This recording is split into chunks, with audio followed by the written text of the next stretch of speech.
चाहे तो आप लोग भी जाकर देखकर आइए क्या हालत में जी रहे ये बच्चे।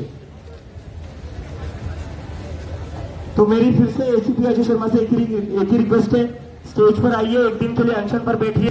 यहाँ पर लोग 12-12 दिन से भूखे हैं, आप उनका मजाक बना रहे हो। एक दिन के लिए भूखा रहकर दिखा दीजिए अजय शर्मा जी, और ये अहंकार थोड़ा कम करिए। हमारी तनख्वाह से सैलरी आ रही है, अमित शाह की तनख्वाह से नहीं आ रही है। आदाब, नमस्कार, सत श्री अकाल। मैं हूं सुल्तान भारती और आप देख रहे हैं सेकुलर भारत न्यूज चैनल। आज 9 जुलाई 2026 दिल्ली के जंतर मंतर पर चल रहा शांतिपूर्ण अनिश्चितकालीन धरना आज इट इज जैसे का तैसा चल रहा था, लेकिन लगातार कम हो रही है।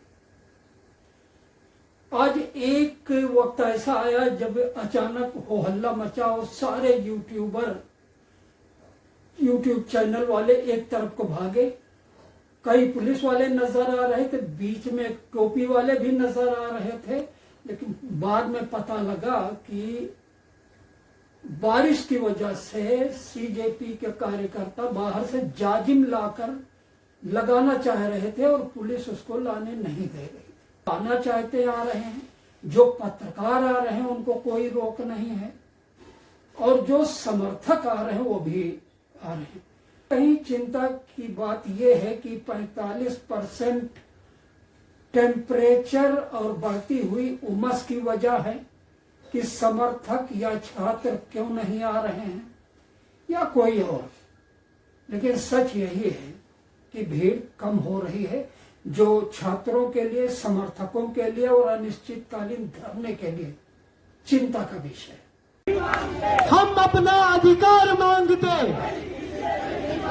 हम अपना हक मांगते, हम अपना हक मांगते।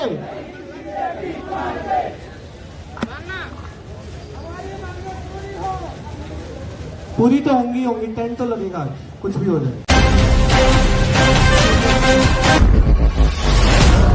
तरीके से उसका यूज कर रहे हैं। और पार्टियों को देखिए, चुनाव लड़ने का अधिकार, पार्टियों को चुनाव लड़ने का अधिकार नहीं है। मैं सामूहिक मंच से जो बात कह रहा हूँ लिखित में, क्योंकि हम सुनते हैं कुछ और लिखा कुछ होता है।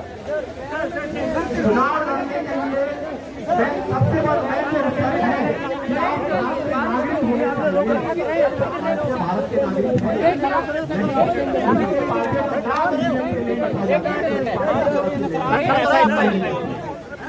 लेकिन हम लोग हम लोग पार्टियों में चुन रहे। तो जब तक व्यवस्था मूल पे तोड़ सही की जाएगी और मूल मंत्र की भीड़ ना करें।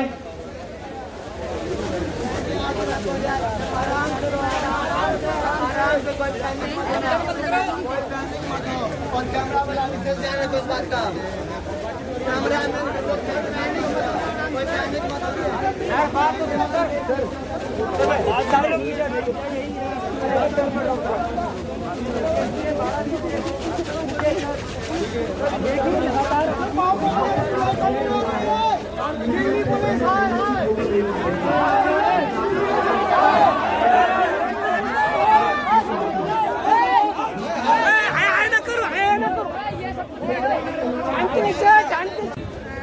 Education system and government accountability.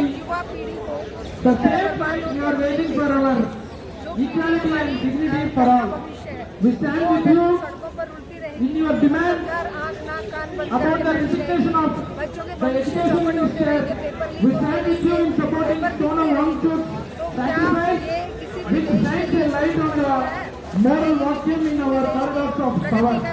To the government we say, you may ignore the youth, you may ignore the youth, you may ignore the marginalized sectors, and you may hide behind the silence.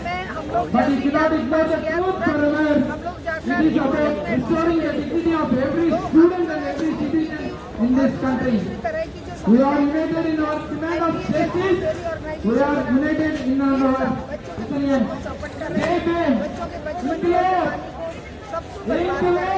और इसी पे विरोध का आंदोलन चल रहा है। हम दिन भी सरकार को लगता है जितने भी साथी पीछे खड़े हैं, आपसे विनती है आप आगे आ जाइए।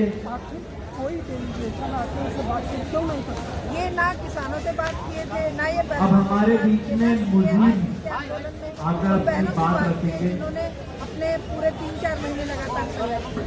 ये सरकार ऐसी ही है कि ये चाहती है कि ये जो जनता सड़कों पे पड़ी रहे और ये मलाई अपने पूंजीपति मित्रों को खिलाते रहे, देश को बर्बाद करते रहे और खुद 8,500 करोड़ के 8800 करोड़ के हवाई जहाज में रोज तीसरे दिन पूरे बाहर।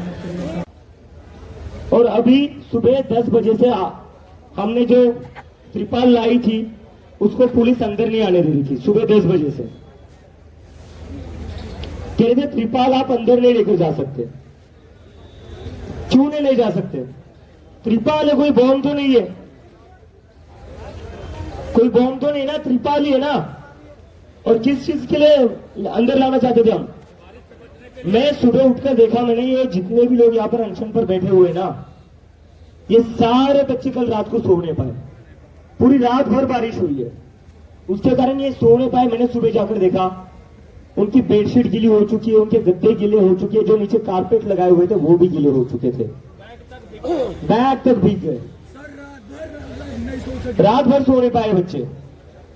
तो उसके लिए मैं पुलिस से रिक्वेस्ट कर रहा था सुबह से कि सर त्रिपाल अंदर लेकर जाने दीजिए, थोड़ा हम अरेंजमेंट ठीक कर देंगे जिससे बच्चों को तकलीफ ना हो। 10-12 दिन से भूखे ये लोग, उसमें अगर रात भर भी जागना पड़े बारिश की वजह से तो इन बच्चों की हालत क्या होगी? बीमार गिर जाएंगे ये लोग।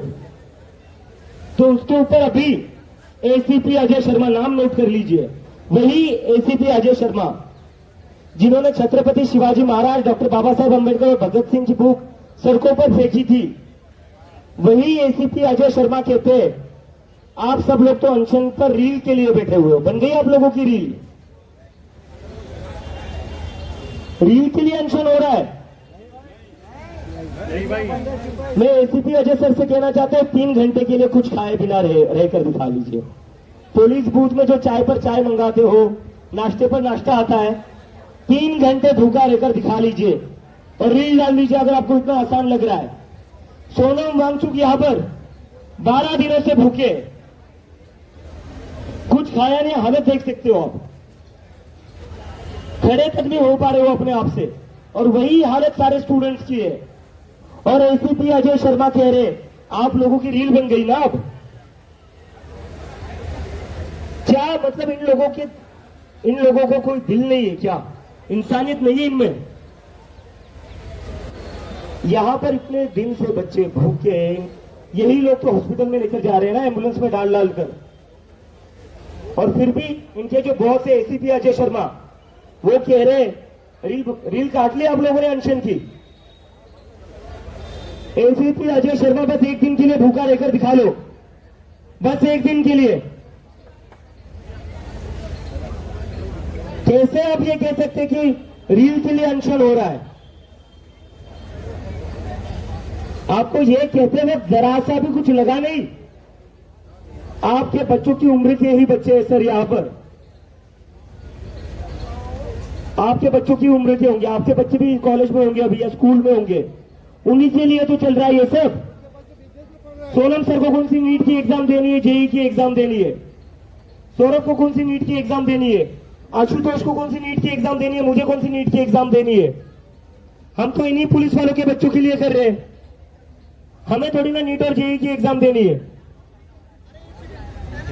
नीट और जेई की एग्जाम तो इन पुलिस वाले बच्चों को ही देनी है, क्योंकि ये भी चाहते हैं इनके बच्चों की नौकरी पुलिस में ना लगे, क्योंकि इनको पता है पुलिस में तनख्वाह कितनी मिलती है, 40,000। एसीपी अजय शर्मा को मिलती होगी मोटी तनख्वाह, लेकिन ये जो बेचारे यहाँ पर सर्विस पर लगे हुए सिक्योरिटी में, इन लोगों को 40-50 हजार मिलती होगी, एसीपी अजय शर्मा जितनी सैलरी नहीं मिलती होगी। एसीपी अजय शर्मा को लाखों में सैलरी मिलती होगी, ये बात तो पक्की है। ये मुझे कैसे समझ आ रहा है? क्योंकि जिस एरोगेंस से वो स्टूडेंट्स की बात कर रहे हैं, जिस एरोगेंस से वो कह रहे कि आप लोग बस तमाशा कर रहे हो, यहां पर अनशन को तमाशा कह रहे हैं, अनशन को रीलबाजी कह रहे हैं। लेकिन ये जो पुलिस वाले ना जो यहां पर लगे हुए बेचारे, इनकी तनख्वाह कितनी होगी? 40-50 हजार। 40-50 हजार की तनख्वाह में इनको भी पता है इनके बच्चों की एजुकेशन पूरी नहीं हो पाएगी, इनको भी कर्जा लेना पड़ेगा। एक महीने का 40-50 हजार अगर एक तनख्वाह होगी, उसमें से बचेगा कितना? सारा घर का खर्चा निकालकर 10,000। हर महीने का अगर 10,000 बचेगा तो एक साल का बचेगा 1,20,000।